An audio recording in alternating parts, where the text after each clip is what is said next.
Hi, I'm Frank Coleman, the Bureau Chief for the Secret Agent Project, and I wanted to discuss with you today track 3 on the debut album, which is entitled St. Petersburg.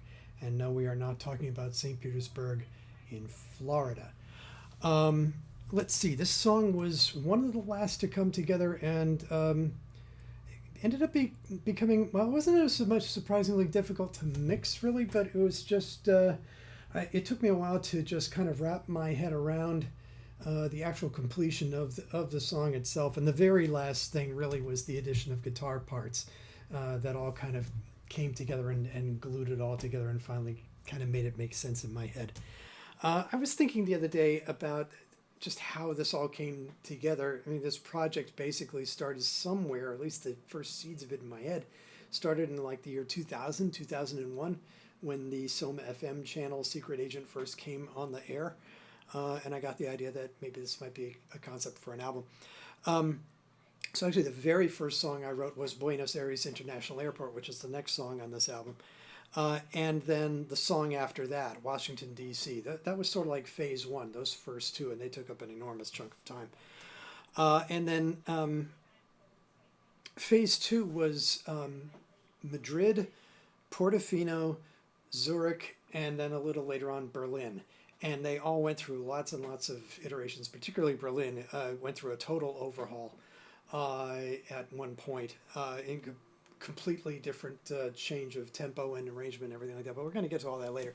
And then the last phase, phase three, which was sort of like the last 3 years or so, 3 to 4 years, was St. Petersburg, Caracas, and New York. So this is this is the only song I think that does not have its geographical location mentioned by name in any of the samples that are used throughout the song. In all of the others, someone at some point says, no, actually, that's not true in Buenos Aires, too. Actually, yeah, Buenos Aires. Nobody ever actually says Buenos Aires, I don't believe. But all the rest of them, at some point, somebody says New York or Zurich or Portofino or what have you. So there's some anchor conceptually to the song. Yeah, and in that the dialogue takes the place of lyrics. So structurally and compositionally, this is actually a very simple song, and it's kind of a standard chord progression that's used for a lot of things. And when I say it's what I mean is it's a standard chord pattern of the distances between the different chords that make up a riff. And it's basically B flat. Let's see if I can give me a second here. Click on my Fender Rhodes sound here. There we go. Yeah, that's the first sound you hear is this stereo panning. Panning means moving from left to right. Fender Rhodes sound. This is a Fender with a little bit of distortion in it to make it sound a little kind of gritty. I have come to really love the Fender Rhodes sound in the process of doing this thing. Fender Rhodes was like the first electric piano, and we had one in high school, and it was this big suitcase of a thing, this ginormous thing, and it only had a handful of sounds, but they were really interesting and really cool. But it's sort of got kind of pushed aside with the advent of synthesizers and the entire kaleidoscope of sounds that became available to a person using first analog and then later on, particularly digital synthesizers, where you could sample basically any sound and convert that to something musical, map it over a keyboard so you could actually play notes from the sound of a spoon hitting a table or pouring water or what have you, or a symphony of what have you. The world was quite literally your oyster. But the Fender Rhodes was really like the originator, of a lot of electronic, it was the first electric piano. So first electric piano sounds used heavily in the 1960s and all of that. And even before that, jazz players and all. It has a weighted keyboard, so the harder you hit it, you get different kinds of tonalities and expression. It has a little more bite the harder that you lean into it. So it's not just the notes, it's the tone, and I can't underline that enough. That's the thing. It's like music is not just the notes written on the page. it has to be there in the grooves, but it's how you say it. It's not just what you're saying. Maybe that's never more true than in this particular song, but be that as it may. So the chord progression in this case is really 4 chords that just go around in a circle. It's a B flat to an F sharp to a flat, also known as G sharp, to an F, and then back to B flat again.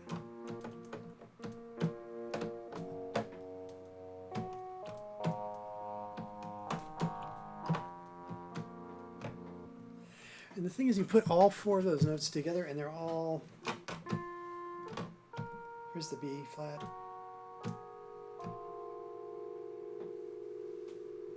All 4 together is a tonal cluster. You hear that? Have you heard that sound before? It's really dense, but it sounds like several chords kind of happening at the same time as this cloud. Well, the thing is, if you do this, you can play that bass part, and because it's outlining those 4 notes.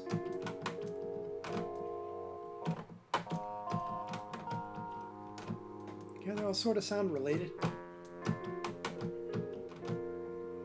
And this seems to have this centrifugal force that's pulling us back to the B flat, and that's because it's what's called the 5th of the B flat. They are equidistant from each other. It's the halfway point between the note and its octave self here is called the 5th, which in the B flat's case is an F.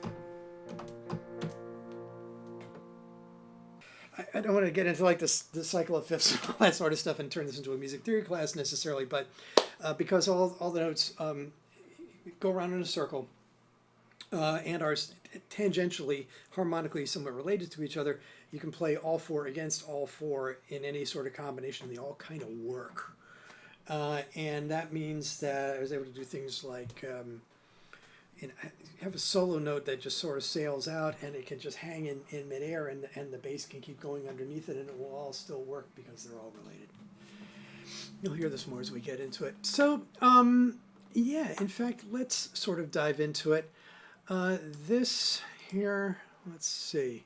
This is Logic from Apple, and this is the digital audio workstation that I use to make music. It's very similar to Pro Tools, which is the industry standard. This just happens to be from Apple, and doesn't require all kinds of hardware keys and stuff that Pro Tools does, and it's like $200. It gives me everything that the other thing does. So each one of these lines here that you see on this thing that looks like some sort of weird-ass spreadsheet is a track, is an individual sound, and some of them are samples from other pre-existing audio tracks. Some of them are loops from the Apple library. Apple gives you an enormous library of sounds and prefabricated loops. Some of them are rhythm pieces, some of them are musical bits and bobs, and they're all completely so it's not that they're copyrighted, they're completely a public domain. They are free and clear explicitly to be used for commercial productions and stuff like that, free of any kind of royalty, blah, blah, blah. That's their whole purpose in being, is that people use them to make music out of, and there's just gigabytes of this stuff that they give you. Now, of course, I actually am a real musician. I actually, started on piano when I was 7 years old. I've been playing drums for nearly 50 years. So I have a very, very good sense of rhythm and a very good sense of harmony. I went to Berklee College of Music, So I don't have to do absolutely everything using prefab materials, but sometimes I like to. And sometimes it's easier, or it just has like this particular flavor to it. I just needed this one particular cheddar cheese flavor of potato chip just right here. And I could go find some potatoes. I can cut them up and mash all the spices together like that and fry them in the pan and drain them. Or I could just go grab the bag over here and here. This is what I meant right here, and then add my own thing on top of it. That's how I look at using all this stuff. It's a completely fair game. Everything is, it's all fair game. Anyway, so most of this particular song I actually played. There's a couple places in here where I used a few loops from the library, but most of it is me directly playing the parts. Fender Rhodes, bass, some synths in there, little melodica parts and a couple of other little doodads, and then pseudo guitar, pardon me, at the end, and the dialogue samples. And this set of upper tracks here are all the dialogue samples throughout the piece. And this proceeds from left to right over the course of the song. Right here is the beginning of the song, and as we move down here, that's the end of the song, as you'll see as we go along. So let's start it. What's wrong? No, nothing. I just wanted a little privacy, or is that impossible? Do you mean, is the room monitored? Is it? I would imagine so. Well, now, that sample is from a TV series called The Name of the Game, and this is an episode from 1971 called LA 2017, and it starred Gene Barry, and it was directed by a very young Steven Spielberg. And most of the episodes of The Name of the Game dealt with traditional crime fighting, forgery suspects, insurance fraud, the usual business. But this particular one was a dystopian future. And Gene Barry is investigating some sort of ecological related thing and gets in a minor car accident, bumps his head and gets knocked out and is transported into the future where society has been driven underground by an ecological disaster. And Barry Sullivan is the head of the government who deals with him, although there's a Mr. Big beyond him who we get to see later.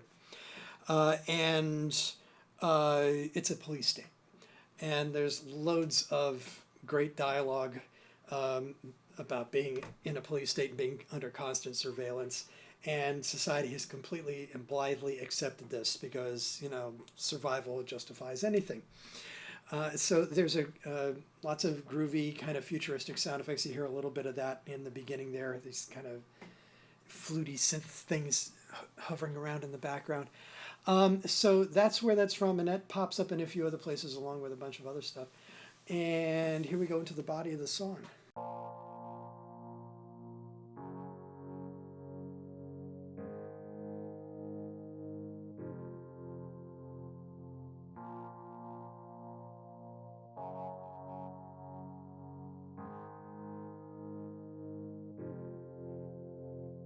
Now,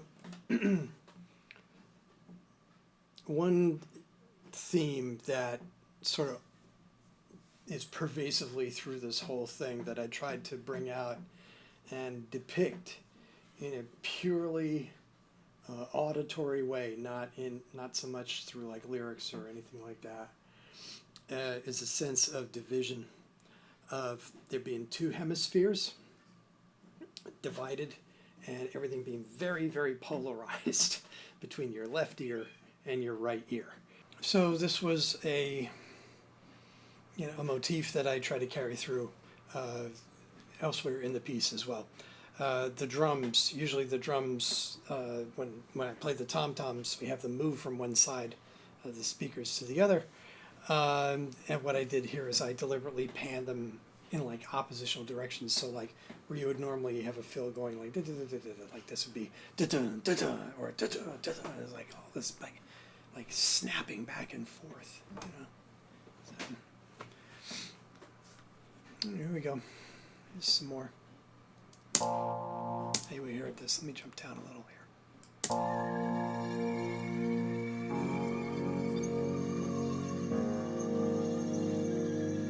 Where's that music coming from? That's another sample from LA 2017. This thing in the background, there's a couple of things happening here. There's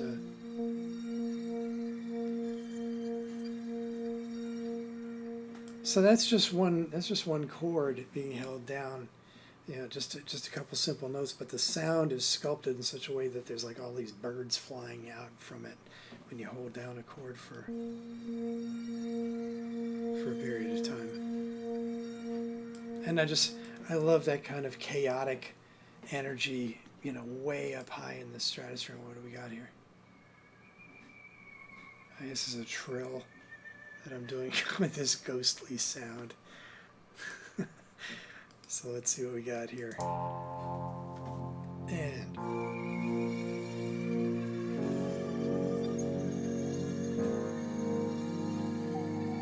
Where's that music coming from?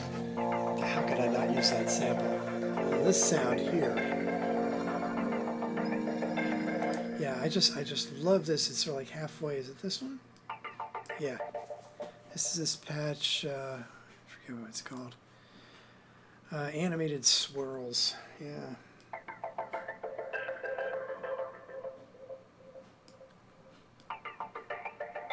Let's hear this part by itself. I'm going to put it in solo here, just by itself.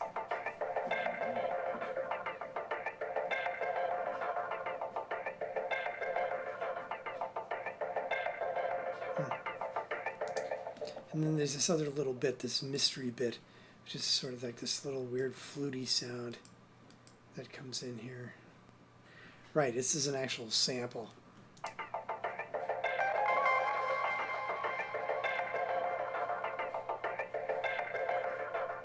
Let me back up a little bit and start bringing some of these other things.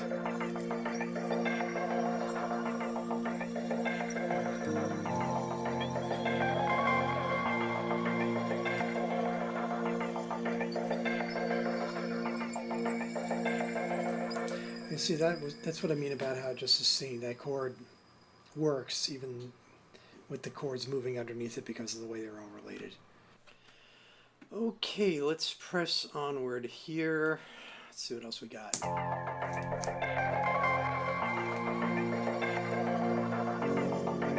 If there's no privacy, there can't be any invasion. Amazing statement that is. Now hear the drums come in.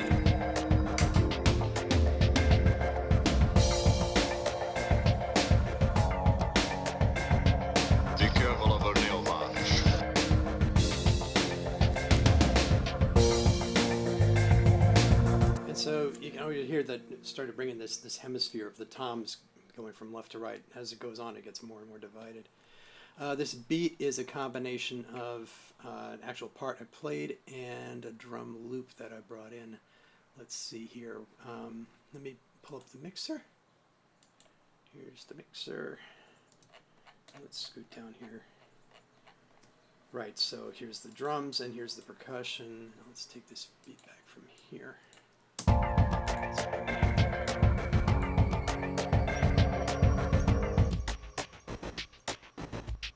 That's the drum loop.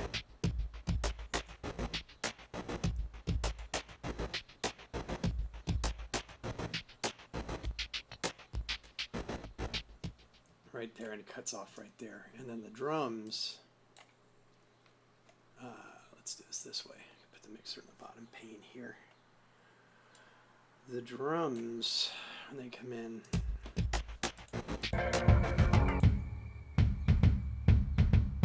so it's me playing my actual kit.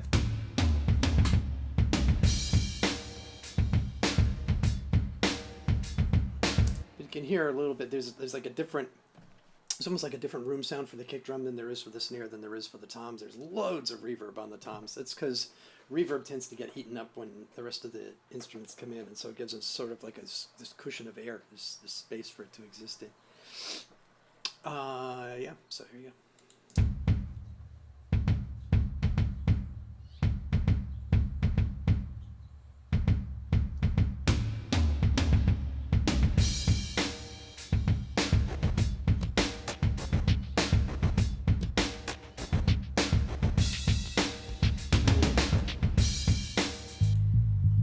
Here's the bass,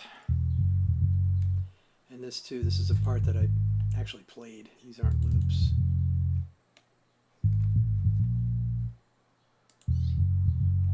Where are we?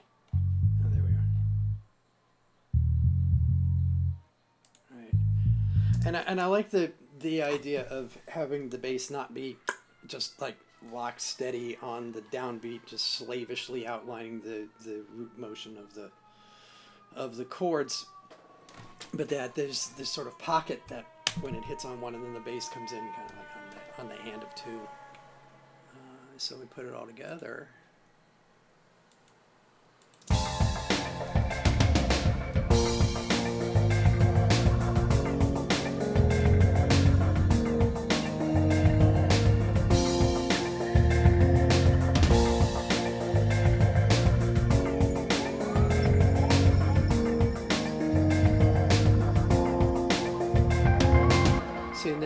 there's other colors hitting the one. They're coming to get me.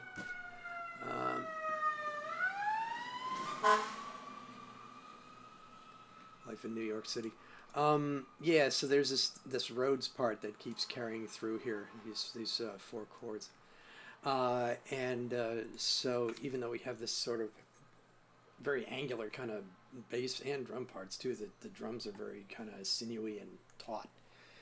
There's still this flow underneath it.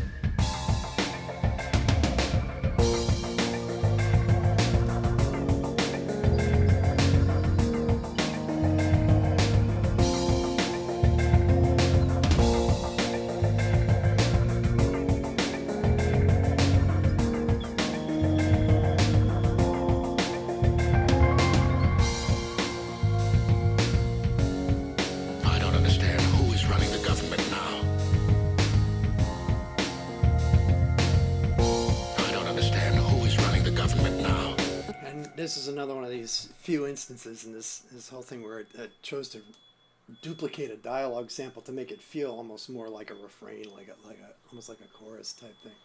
And especially that particular sound bite, it just speaks for us all, right?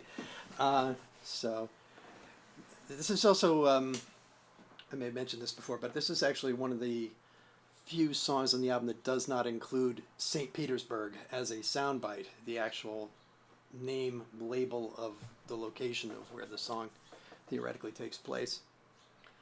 And that was in part because I couldn't find any viable, decent sound bites, even searching vast motion picture archives that have incredibly, like, every line of dialogue in virtually every motion picture completely indexed. And searching on St. Petersburg, the closest I could find was a quote from Greta Garbo in, I think it's Ninotchka. And it just didn't work. So I left it out. And besides, being sort of duplicitous and hiding and sort of undercover and all like that fits with this, our police state, zero privacy, kind of world here. I don't understand who is running the government now. There's a lot more involved than you can imagine. Okay, now this guitar solo thing was like one of the last additions to. There were actually 2 things that hung me up on this thing. One was getting all the sound bites right and finding the right sound bites to put in, and I went through a lot of iterations on that. And the other was towards the tail end when I realized it needed a guitar solo. And so I recorded 2 solos independently of each other, and then just put them together, and then just by happenstance, the harmony just worked so beautifully and made it sound like it was more than the sum of its parts. So here goes that. We'll play it and then we'll drill into it a little.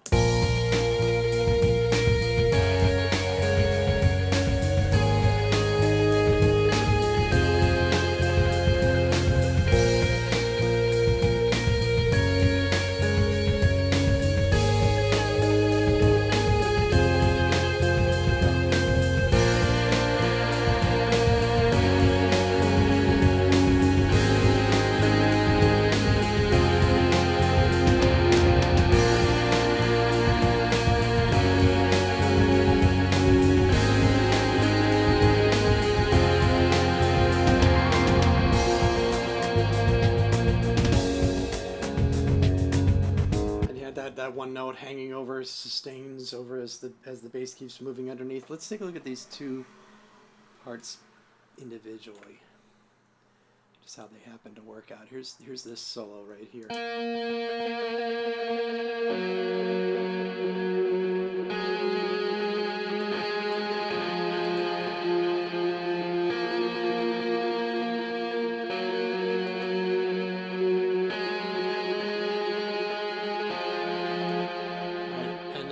The other one.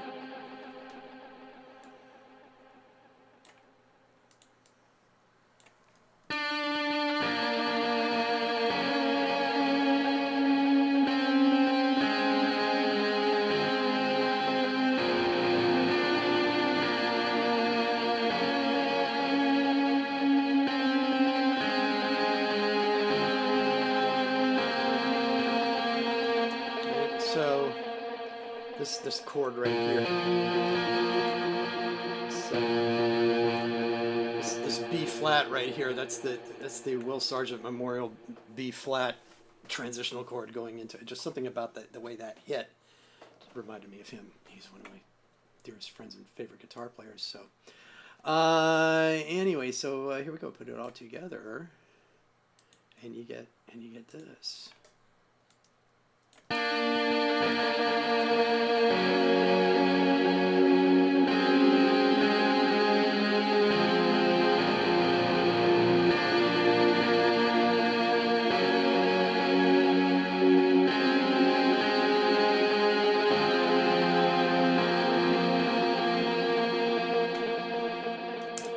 Talk about a happy accident. You know, I strive for happy accidents all the time, and that was one of the happiest. To me, that just, I don't know what it is, why it is that I have this impulse, but whenever I do a guitar solo, I always have this impulse to make it sound like I'm standing on the edge of a cliff overlooking a great vista and declaring my existence to the sky. Declaring my just my everything. Here I am. But for whatever reason, it feels like some sort of testimony.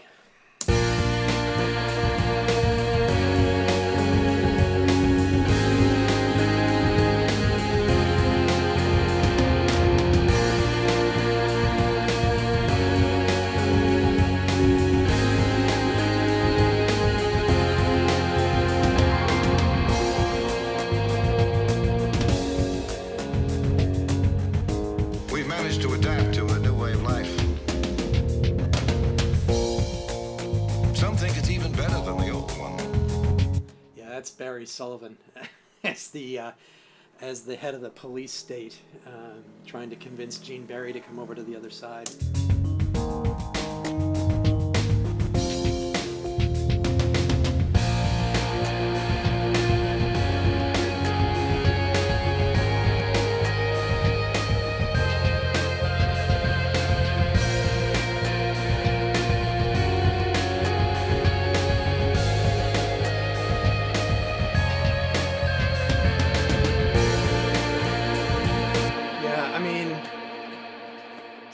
Last things I did on the record was do this solo, and I just played it. just played it. I just went over here and I just played the friggin' thing, and that's just what came out of my fingers, So, not this, but yeah.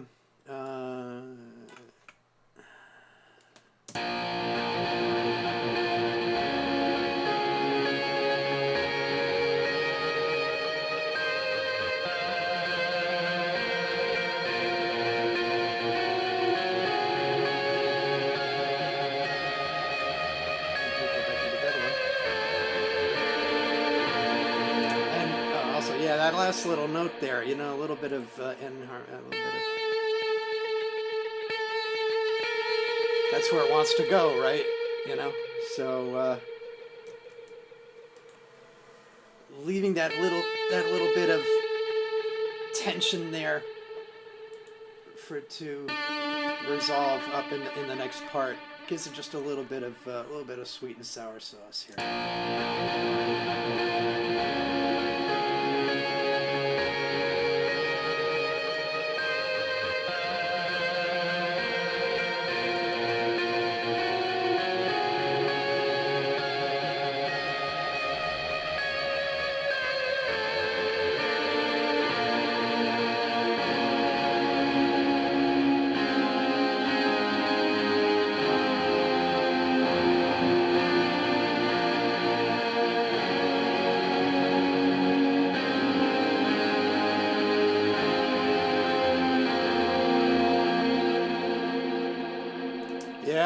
Yeah, I'm pleased with how this came out, definitely.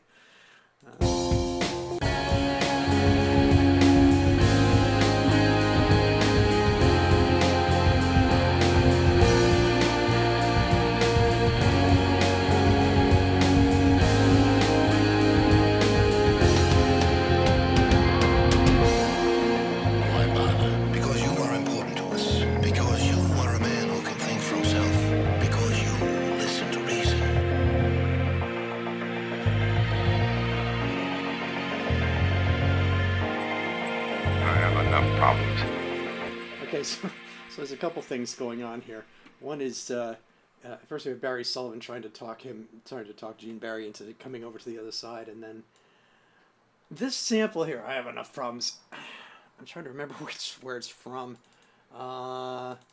It sounds like Dana Andrews, and there's a lot of Dana Andrews on this. Let's see, round trip ticket. No, actually, that's from some other obscure thing. It might be from one of the Der Kommissar films from Germany from the 70s.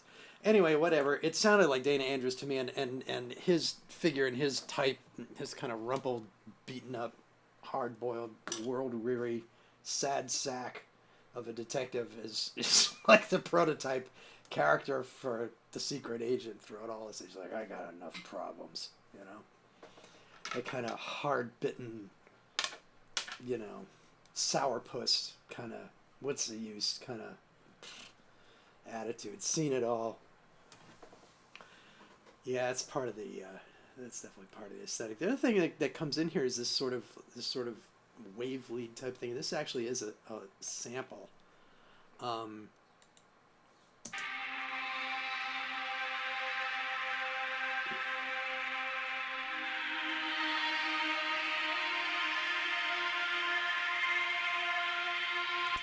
think this is actually from the loop library. Logic has a loop library of stuff that you can pull in.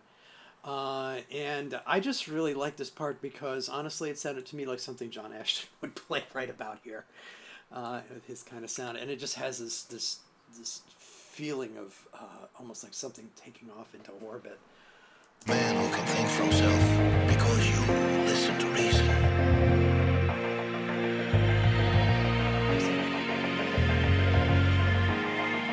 I have enough problems.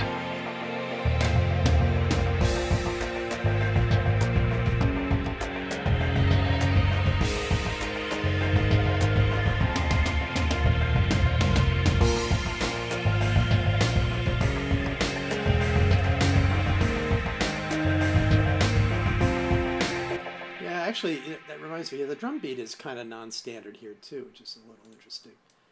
Put the drums and the bass together. Let's see what we got here. Yeah, so these guys and solo the drum bus. Let's listen.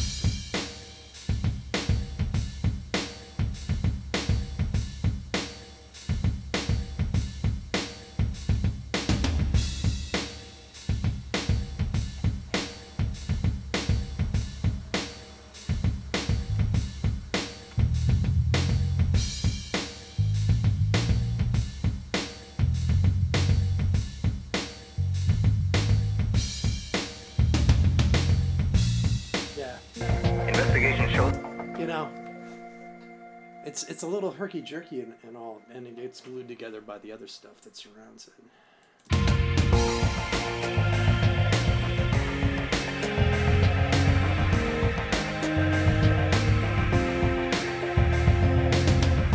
Look, if you buy a stolen bicycle, you're an accessory to a crime. But if you pay $100 million to a degenerate who murdered his brother for the oil rights to a country, that's a smart deal, and nobody's gonna arrest you for it.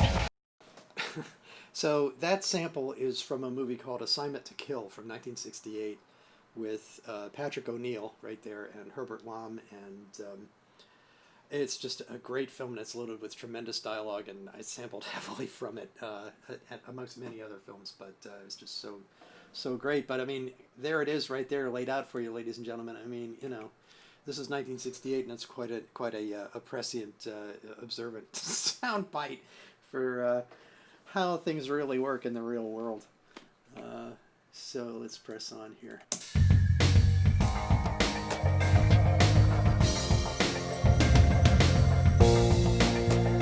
Investigation showed they were completely blameless politically.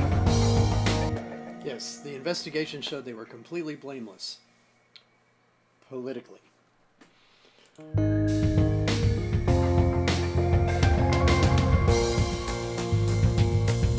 We do have taped transcripts of every conversation you had today.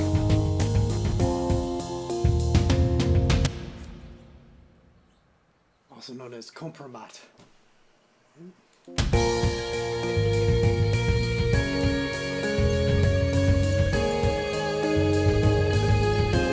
He couldn't have have gone far. Yeah, this is the big climax here. Bring back the guitar thing for a little bit, and then you have this voice of the woman going, "He couldn't have gone far." What could that mean? And here we are proceeding to the end, and then I'll talk a little bit about the end once we get there. He couldn't have gone far.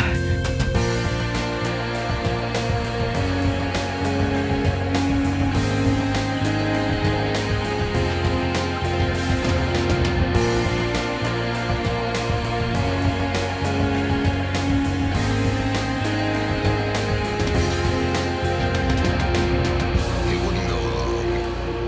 I'm very disappointed. Very disappointed. So, first of all, we have that sound bite. You have her saying he couldn't have gone far.